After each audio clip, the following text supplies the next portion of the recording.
Welcome to the शिक्षक period. Top GK के 50 questions की आपकी सीरीज चल रही है जो कि विभिन्न परीक्षाओं के लिए महत्वपूर्ण है, चाहे एसएससी हो, रेलवे हो, टीचिंग एग्जाम्स हो। इसके साथ ही साथ आपका यूपीएससी है, यूपीपीसीएस है, आरपीएससी है, टीचिंग में आपका केवीएस एंड अदर एग्जाम्स के लिए, रेलवे में आपका ग्रुप डी के लिए और भी चीज़ों के लिए। इसके साथ ही साथ एसएससी में आपका जो जीडी कांस्टेबल का होता है, इसके साथ ही साथ एमटीएस का होता है, सभी के लिए महत्वपूर्ण है। यानी कि विभिन्न जो आपके स्टेट एग्जाम्स होते हैं और इसके साथ ही साथ जो सेंट्रल लेवल के एग्जाम्स होते हैं, सबके लिए महत्वपूर्ण सीरीज आपकी चल रही है। इसमें हर एक वीडियो में हम 50 टॉप जीके क्वेश्चंस को देखते हैं, ऐसे प्रश्न जो प्रीवियस ईयर क्वेश्चंस के तौर पे हमारे सामने हैं और ऐसे क्वेश्चंस जो मॉडल क्वेश्चंस के तौर पे हैं, जिनके आगे आने की पूरी संभावनाएं हैं। तो ये परीक्षा के लिहाज से, दृष्टिकोण से महत्वपूर्ण आपकी जो सीरीज है चल रही है, जिसमें हम हर एक वीडियो में, जैसा कि मैंने बताया, 50 टॉप जीके क्वेश्चंस को हम देखते हैं। तो इस वीडियो में हम आगे के जो प्रश्न हैं उनको देखेंगे। प्रश्न कह रहा है कि विश्व व्यापार संगठन यानी कि WTO यानी कि वर्ल्ड जो ट्रेडिंग से संबंधित ऑर्गेनाइजेशन है, उसका मुख्यालय कहाँ है, ये पूछा गया है। तो जिनेवा स्विट्जरलैंड में विश्व व्यापार संगठन का हेडक्वार्टर है, ये आपको ध्यान रखना है। तो WTO का मुख्यालय कहाँ है, जिनेवा में है। जिनेवा कहाँ स्थित है, स्विट्जरलैंड में स्थित है।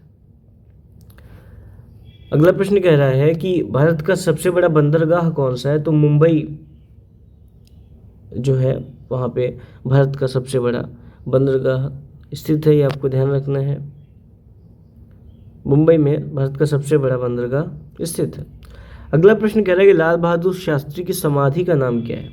लाल बहादुर शास्त्री जिन्होंने जय जवान जय किसान का नारा दिया, भारत के प्रधानमंत्री रहे, उनकी समाधि का नाम क्या है पूछा गया। तो विजय घाट उनकी समाधि का नाम है, लाल बहादुर शास्त्री जी की समाधि का नाम। भारत का राष्ट्रीय पेड़, नेशनल जो प्लांट है, वो बरगद को माना जाता है, ये आपको ध्यान रखना है। अगला प्रश्न कह रहा है कि भारतीय अंतरिक्ष अनुसंधान संगठन यानी कि इसरो का मुख्यालय यानी कि हेडक्वार्टर कहाँ है। तो आपको पता है, बेंगलोर में भारतीय अंतरिक्ष अनुसंधान संगठन का मुख्यालय है। भारत में सबसे अधिक बोलने वाली भाषा कौन सी है, यानी कि यह कह सकते हैं कि भारत में सबसे अधिक बोले जाने वाली भाषा कौन सी है। तो वो हिंदी है, आपको पता है। भारत में अधिकांश लोग क्या बोलते हैं, हिंदी बोलते हैं। विश्व जल दिवस कब मनाया जाता है। तो 22 मार्च को विश्व जल दिवस मनाया जाता है, यानी कि वर्ल्ड वाटर डे कब मनाया जाता है, 22 मार्च। चलिए, इस क्रम में अगला प्रश्न है कि भारत में सफ़ेद क्रांति किससे संबंधित है। आपको पता है, श्वेत क्रांति जिसे हम कहते हैं, ये दुग्ध उत्पादन से संबंधित है। भारत में सफ़ेद क्रांति किससे संबंधित है, दुग्ध उत्पादन से संबंधित है। अगला प्रश्न कह रहा है कि गगनयान मिशन किससे संबंधित है। गगनयान मिशन जो है, ये मानव को अंतरिक्ष में भेजने से संबंधित है, ये आपको ध्यान रखना है। इसरो संस्थान है ये, यहाँ पे मेंशन है, यानी कि ये जो मिशन है कहाँ से संबंधित है, इसरो से संबंधित है। तो गगनयान मिशन जो है, ये मानव को अंतरिक्ष में भेजने से संबंधित मिशन है, जो कि इसरो के द्वारा चलाया गया। चलिए, इसके बाद जो आपका प्रश्न है वो कह रहा है कि भारत की पहली महिला राष्ट्रपति कौन थी। प्रतिभा देवी सिंह पाटिल जी थी। आपके ऑप्शंस में प्रतिभा पाटिल भी आ सकता है, तो प्रतिभा पाटिल जी आए या फिर प्रतिभा देवी सिंह पाटिल जी आए, आपको बताना है। तो भारत की पहली महिला राष्ट्रपति के तौर पर इनका नाम आता है, तो आपको इनका नाम ध्यान रखना है। इस क्रम में आपके सामने अगला प्रश्न है कि भारत का राष्ट्रीय गीत कौन सा है। तो आपको पता है, वंदे मातरम जो है वो भारत का राष्ट्रीय गीत है, और किसने लिखा, बंकिम चंद्र चट्टोपाध्याय जी ने इसको लिखा, ये आपको ध्यान रखना है। इस गीत को लिखने वाले जो लेखक है वो बंकिम चंद्र चट्टोपाध्याय जी हैं। अगला प्रश्न कह रहा है कि भारत का राष्ट्रीय गान कौन सा है। तो जन गण मन आपको पता है राष्ट्रीय गान है, और इसको लिखने वाले रविंद्रनाथ टैगोर जी हैं। नोबेल पुरस्कार प्राप्त करने वाली प्रथम भारतीय महिला कौन थी। तो मदर टेरेसा जी थी, जिन्होंने नोबेल प्राइज़ पाया, यानी कि नोबेल पुरस्कार प्राप्त करने वाली प्रथम भारतीय महिला मदर टेरेसा जी मानी जाती हैं। अगला प्रश्न कह रहा है कि भारत में दालों की क्रांति किसे कहा जाता है। भारत में दालों की क्रांति किसे कहा जाता है। तो पल्स रेवोल्यूशन कहा जाता है दालों की क्रांति, यानी कि पल्स, हम अंग्रेजी में दाल को पल्स ही कहते हैं और क्रांति को रेवोल्यूशन कहते हैं।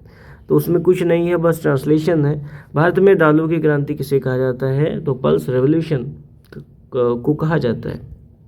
चलिए, श्वेत क्रांति के जनक फादर पूछे गए हैं यहाँ पे, तो डॉक्टर वर्गीज कुरियन है, यानी कि दुग्ध क्रांति के जनक कौन है, वर्गीज कुरियन। नाम आपको ध्यान रखना है, महत्वपूर्ण है। श्वेत क्रांति के जनक के तौर पे डॉक्टर वर्गीज कुरियन आते हैं, और ग्रीन रेवोल्यूशन यानी कि हरित क्रांति के तौर पे जो नाम आता है वो एम.एस. स्वामीनाथन जी का आता है। तो दोनों के नाम आपको ध्यान रखने हैं, चाहे डॉक्टर वर्गीज कुरियन हो जो कि श्वेत क्रांति से संबंधित जनक है, और हरित क्रांति से संबंधित जो जनक है वो आप ग्रीन जो रिवोल्यूशन बोलते हैं उससे संबंधित जो आपके जनक है वो एम.एस. स्वामीनाथन है। ये आपको ध्यान रखना है। अगला प्रश्न है कि पृथ्वी का उपग्रह कौन है, तो चंद्रमा जो है ये पृथ्वी का क्या है, उपग्रह है। ये आपको ध्यान रखना है। प्रश्न है कि तक्षशिला विश्वविद्यालय किसके शासनकाल में प्रसिद्ध था, मौर्य साम्राज्य के। आपको पता है मौर्य साम्राज्य के दरमियान या शासनकाल में प्रसिद्ध था तक्षशिला विश्वविद्यालय, यानी वर्ल्ड स्तर पे तक्षशिला विश्वविद्यालय और नालंदा विश्वविद्यालय का नाम था। नालंदा जो कि इस समय भारत में है, जो कि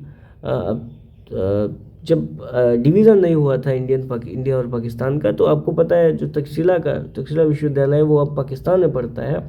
ये विश्वविद्यालय मौर्य साम्राज्य में और उसके आसपास के शासनकाल में कार्यकाल में शिक्षा के क्षेत्र में एक बड़ा संस्थान के तौर पर हमारे सामने आता है, जहाँ से बड़े बड़े लोगों ने अध्ययन किया, यहाँ तक कि वहाँ से कौटिल्य भी संबद्ध रहे। ये आपको ध्यान रखना है। अगला प्रश्न कह रहा है कि राष्ट्रीय आय की गणना किस संस्था द्वारा की जाती है, तो राष्ट्रीय यानी कि नेशनल इनकम की गणना जो है वो केंद्रीय सांख्यिकी संगठन यानी CSO संस्था के द्वारा की जाती है। ये आपको ध्यान रखना है। अगला प्रश्न आपके सामने है, भारत की पहली महिला IAS अधिकारी कौन थी, तो अन्ना राजम मल्होत्रा जो है ये भारत की पहली महिला IAS अधिकारी मानी जाती हैं। अन्ना राजम मल्होत्रा जी का नाम आपको ध्यान रखना है। अगला प्रश्न कह रहा है कि स्वतंत्र भारत का पहला राज्य पुनर्गठन आयोग कब बना, स्वतंत्र भारत का पहला राज्य पुनर्गठन आयोग। ये आपको ध्यान रखना है, शब्दों को बहुत यहाँ पे हिसाब से आपको देखना है कि पूछा क्या गया है। तो पहला राज्य पुनर्गठन आयोग, स्वतंत्र भारत का पहला राज्य पुनर्गठन आयोग जो बना वो 1953 में बना। महत्वपूर्ण प्रश्न है कि स्वतंत्र भारत का पहला राज्य पुनर्गठन आयोग बना 1953 में। चलिए, अगला प्रश्न कह रहा है कि भारत का सबसे बड़ा राज्य क्षेत्रफल के हिसाब से कौन सा है, तो हमको पता है राजस्थान है, और सबसे छोटा कौन सा है, गोवा है। दोनों फैक्ट्स आपको ध्यान रखना है। तो सबसे बड़ा आपका राजस्थान हो गया, सबसे छोटा गोवा हो गया। अगला प्रश्न कह रहा है कि भारत का सबसे अधिक जनसंख्या वाला राज्य, आपको पता है पॉपुलेशन की जब बात आती है तब उत्तर प्रदेश का नाम सबसे बड़े राज्य के तौर पे आता है, और क्षेत्रफल की जब बात आती है तो सबसे बड़े राज्य के तौर पे राजस्थान का नाम आता है। चलिए, अगला प्रश्न कह रहा है कि मोहनजोदाड़ो या मोहनजोदड़ो किस नदी के किनारे बसा था, तो सिंधु नदी के किनारे बसा था। आपको पता है मोहनजोदड़ो से हमको सिंधु घाटी सभ्यता के जो उत्कर्ष का पता चलता है, उस समय के विकास का पता चलता है, सिंधु घाटी सभ्यता के समृद्ध होने का पता चलता है। अगला प्रश्न है कि अजंता की गुफाएं किस राज्य में स्थित है, महाराष्ट्र में स्थित है, और महाराष्ट्र में कहाँ स्थित है, औरंगाबाद में स्थित है।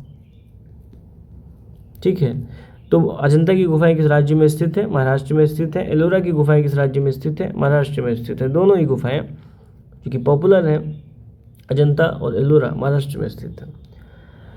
इस क्रम में जो आपका अगला प्रश्न है वो ये कह रहा है कि सिख धर्म के संस्थापक कौन थे, तो गुरु नानक देव जी थे वो सिख धर्म के संस्थापक के तौर पर हमारे सामने आते हैं। तो गुरु नानक देव जी सिख धर्म के संस्थापक थे। अगला प्रश्न कह रहा है कि बुद्ध का जन्म कहाँ हुआ था, बुद्ध यानी कि गौतम बुद्ध, उनका जन्म हुआ था लुम्बिनी में। यह आपको ध्यान रखना है, बुद्ध का जन्म कहाँ हुआ था, लुम्बिनी में हुआ था। बौद्ध धर्म के प्रवर्तक के तौर पर इनका नाम आता है, और इनकी कई सारी जो शिक्षाएं हैं वो आप जानते हैं कि बहुत लोकप्रिय हैं। और बौद्ध धर्म में आपको पता है किस तरीके से बौद्ध धर्म बाद में चल के हीनयान महायान शाखा में बढ़ता है, और बाद में चल के जो इसका विकृत रूप है वो हमको वज्रयान शाखा के तौर पे दिखाई पड़ता है। तो बुद्ध यानी कि महात्मा या गौतम बुद्ध का जो जन्म हुआ कहाँ हुआ, लुम्बिनी, आपको ध्यान रखना है, यहाँ से जुड़ा फैक्ट। चलिए, अगला प्रश्न कह रहा है कि महावीर स्वामी जी किस धर्म के प्रवर्तक थे। चलिए, महावीर स्वामी जी का नाम आपको पता है, वो जैन धर्म के प्रवर्तक के तौर पर उनका नाम हमारे सामने आता है। तो जैन धर्म के प्रवर्तक की जब बात हो तो महावीर स्वामी जी का नाम आप बताएंगे, और बौद्ध धर्म के प्रवर्तक की बात हो तो आप गौतम बुद्ध जी का नाम आप बताएंगे। इस क्रम में जो आपका अगला प्रश्न है वो ये कह रहा है कि भारत में पंचायती राज व्यवस्था की सिफारिश किस समिति ने की थी? बलवंत राय मेहता समिति। बहुत महत्वपूर्ण प्रश्न है ये। भारत में पंचायती राज व्यवस्था की सिफारिश किस समिति ने की थी? तो बलवंत राय मेहता समिति ने की थी। बलवंत राय मेहता समिति पंचायती राज व्यवस्था की सिफारिश करने वाली समिति के तौर पर हमारे सामने आती है। अगला प्रश्न है कि हरियाणा राज्य की स्थापना कब हुई, यानी हरियाणा जो स्टेट है ये कब बना? तो 1966 में हरियाणा राज्य की स्थापना हुई, ये आपको ध्यान रखना है। अगला प्रश्न कह रहा है कि भारतीय जनसंख्या नीति किस वर्ष लागू की गई थी? तो भारतीय जनसंख्या नीति 2000 में लागू की गई थी, आपको पता है भारतीय जनसंख्या नीति। अगला प्रश्न कह रहा है कि परमाणु ऊर्जा केंद्र का पहला रिएक्टर कौन सा था? तो अप्सरा था, यह आपको ध्यान रखना है। परमाणु ऊर्जा केंद्र का पहला रिएक्टर कौन सा था? अप्सरा था। अगला प्रश्न आपके सम्मुख है। प्रश्न ये कह रहा है कि रामकृष्ण मिशन की स्थापना किसने की थी? रामकृष्ण मिशन की जो स्थापना की थी वो स्वामी विवेकानंद जी ने की थी। आपको पता है स्वामी विवेकानंद जी की गुरु के तौर पे रामकृष्ण जी का नाम आता है, और स्वामी विवेकानंद जी किस तरीके से लोकप्रिय थे आपको पता है। उनसे जुड़े फैक्ट भी आपको उनकी चर्चा हम कभी करेंगे, उनसे संबंधित जब प्रश्न आएंगे। अगला प्रश्न कह रहा है कि पृथ्वी की सतह का कितने प्रतिशत भाग जल से ढका है? तो लगभग 71% जो पृथ्वी की सतह का भाग है वो जल से ढका है, वहाँ पे जल ही जल है। अगला प्रश्न है कि नील दर्पण नाटक किसने लिखा? तो दीनबंधु मित्र जी ने नील दर्पण नाटक जो है वो लिखा है, दीनबंधु मित्र। अगला प्रश्न कह रहा है कि संयुक्त राष्ट्र महासभा की पहली महिला अध्यक्ष कौन थी? तो संयुक्त राष्ट्र महासभा की पहली महिला अध्यक्ष विजया लक्ष्मी पंडित जी थी, ये आपको ध्यान रखना है। विजया लक्ष्मी पंडित संयुक्त राष्ट्र महासभा की पहली महिला अध्यक्ष के तौर पे उनका नाम आपको ध्यान रखना है। अगला प्रश्न कह रहा है कि भारत का राष्ट्रीय कैलेंडर कौन सा है? आपको पता है भारत का भारत का राष्ट्रीय कैलेंडर यहाँ पे पूछा गया है, तो आपको पता है शक संवत जो है ये भारत का राष्ट्रीय कैलेंडर है, इसी के अकॉर्डिंग चीज़ें फिक्स होती हैं, डेट्स फिक्स होती हैं। अगला प्रश्न कह रहा है कि विश्व खाद्य दिवस कब मनाया जाता है? तो विश्व खाद्य दिवस 16 अक्टूबर को मनाया जाता है, ये आपको ध्यान रखना है। विश्व खाद्य दिवस 16 अक्टूबर। अगला प्रश्न कह रहा है कि पृथ्वी पर सबसे कठोर पदार्थ कौन सा है? तो हीरा है। हीरा क्या है? पृथ्वी का सबसे कठोर पदार्थ है, ये कह सकते हैं खनिज है। पृथ्वी का सबसे कठोर खनिज पूछा जाए तब यही बताना है, पदार्थ पूछा जाए तब यही बताना है। अगला प्रश्न कह रहा है कि सबसे बड़ी ग्रंथि कौन सी है मानव शरीर में? एक तरीके से तो यकृत है, यानी कि जिसे हम लीवर कहते हैं, वो मानव शरीर की सबसे बड़ी ग्रंथि है, सबसे बड़ी ग्रंथि के तौर पे। अगला प्रश्न कह रहा है कि सबसे बड़ी रक्तवाहिका यानी कि ब्लड वेसल कौन सी है? ये आपको बताना है। तो एऑर्टा है, जिसे हम महाधमनी कहते हैं। रक्त का ये कह सकते हैं कि सबसे बड़ी रक्तवाहिका कौन सी है? तो एऑर्टा है, जिसे हम महाधमनी कहते हैं। महाधमनी भी आपको ध्यान रखना है, दोनों ही नाम आपको ध्यान रखने हैं।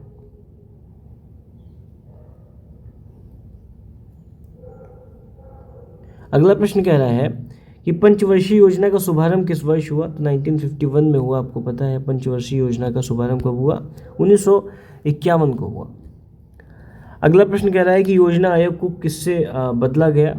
यानी कि योजना आयोग का जो नाम किस तरीके से आप कह सकते हैं वो बाद में किस तरीके से परिवर्तित होकर किस तरीके से हमारे सामने आता है? तो नीति आयोग के तौर पे हमारे सामने आता है।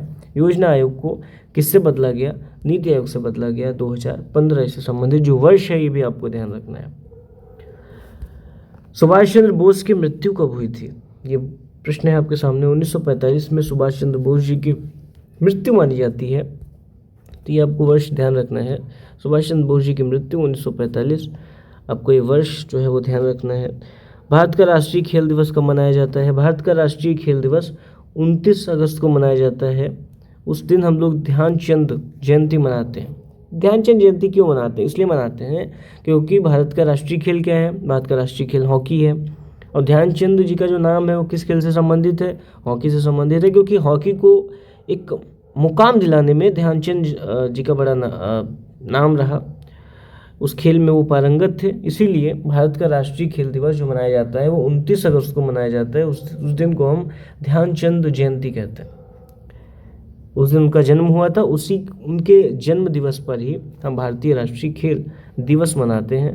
तो ये तमाम चीज़ें आपको फैक्ट्स आपको उनके बारे में ध्यान रखने हैं।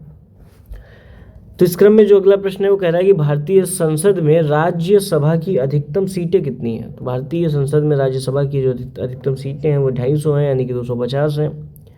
महत्वपूर्ण प्रश्न है, आपको ध्यान रखना है। भारतीय संसद में राज्यसभा की अधिकतम सीटें कितनी हैं? 250 हैं। लोकसभा की अधिकतम सीटें कितनी हैं?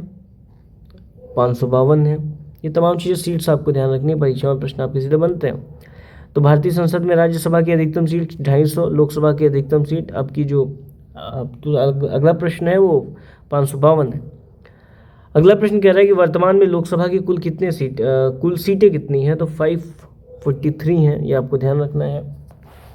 वर्तमान में लोकसभा की कुल सीटें कितनी हैं? 543 है। अगला प्रश्न कह रहा है कि राजा राम मोहन रॉय किस सुधार आंदोलन से जुड़े थे?